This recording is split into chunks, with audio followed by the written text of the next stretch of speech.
You know, for most of us YouTube creators, hitting that publish button feels like we've crossed the finish line. But for the pros, that's when the real work actually begins.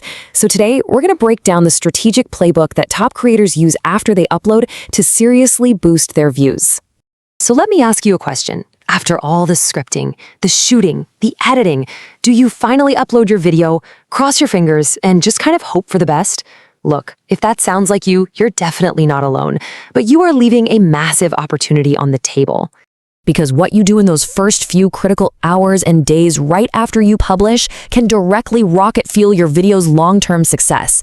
I mean, we're talking about a potential 20 to 30%, maybe even more, in views that you might be missing out on. And this gets us to the big myth we really need to bust today.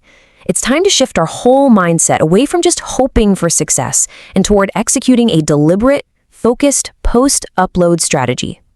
And this right here is the absolute core of it. Just look at the difference. The average creator's journey pretty much ends at the upload. If the video does well, great, they celebrate. If it flops, they get discouraged. But for a pro, oh no. The upload is the starting gun. They have a plan to analyze, to intervene, and to actively push that content forward.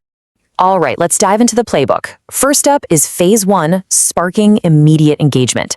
These first moves are all about sending a flood of positive signals to the YouTube algorithm right out of the gate. And it all starts with your pinned comment.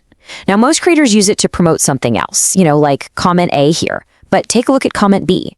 It's just a simple, open-ended question for the viewer.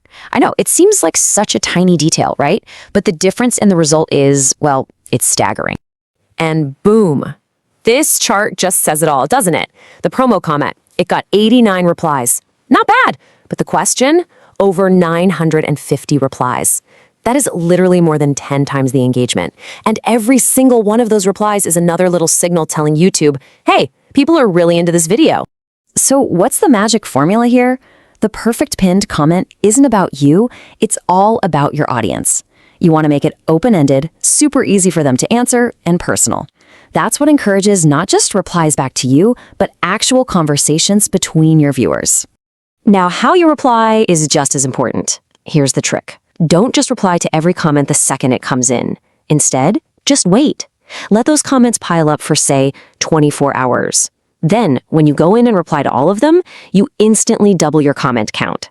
And even better, spread your replies out over a couple of hours. This creates these little waves of fresh engagement, which can signal the algorithm to give your video another little push. Okay, so that powerful on-platform engagement, that's our foundation. Now we're going to build on top of it with phase 2, amplifying your reach. It's time to start driving some high-quality external traffic to your video. And the secret weapon for this is something called a deep link.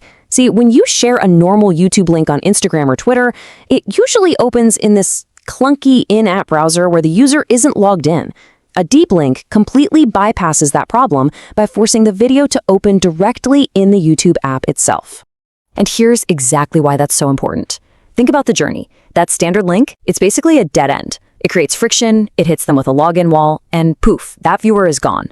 But the deep link, it creates this seamless, frictionless path to engagement, making it incredibly easy for them to like, comment, or subscribe. And you can apply this exact same strategic thinking to your YouTube community tab. So many people just drop a link. New video out, it's so boring. But look at the smart approach. You post some intriguing images, you build up curiosity with a really compelling story, and then you present the video link as the satisfying answer. You see the difference? It's not just promotion, it's storytelling. All right, moving on to phase 3, optimizing for the algorithm. This is where we get our hands dirty, we look at the data, and we start making changes to improve our video's performance. And a real pro-level tactic here is something I like to call backup packaging. This just means that for every single video you publish, you should already have a few alternative titles and thumbnails prepared and ready to go. So imagine this, your click-through rate is tanking after a day. Instead of panicking, you just open up your toolkit. You swap in a new thumbnail or title. And now, with YouTube's awesome new A/B testing feature, you can actually test both thumbnails and titles to scientifically find the absolute best combination. Here's another one that's so simple, but so many people overlook it. Playlists. When you group your related videos into a playlist, you're sending a super strong signal to YouTube that these videos are all connected. And that makes it way more likely that YouTube is going to suggest your other videos to someone watching just one of them. Okay, I've got an action item for you. You can do this literally right after watching this. Go into your analytics, find their top performing older videos, the ones that still get views every day. Now go into their settings and change the end screens to point directly to your brand new video. You're basically turning your old content into a nonstop promotion engine for your new stuff. It's brilliant. And that brings us to our final phase, phase 4, the feedback loop. This is all about quality control and making sure you're constantly learning from every single video you put out. And believe it or not, it all starts with something super simple. You have to watch your own video, all the way through, after it's published. This is your final quality control check. This is how you spot that link you forgot to put in the description. This is how you add chapters that are actually helpful. And most importantly, you get a real, honest feel for the viewer experience. But here's the catch. Watching it yourself is never enough. And that's because of something called creator bias. This quote explains it perfectly. We fall in love with our own work because we poured so much time and effort into it. We just can't see its flaws as clearly as someone else can.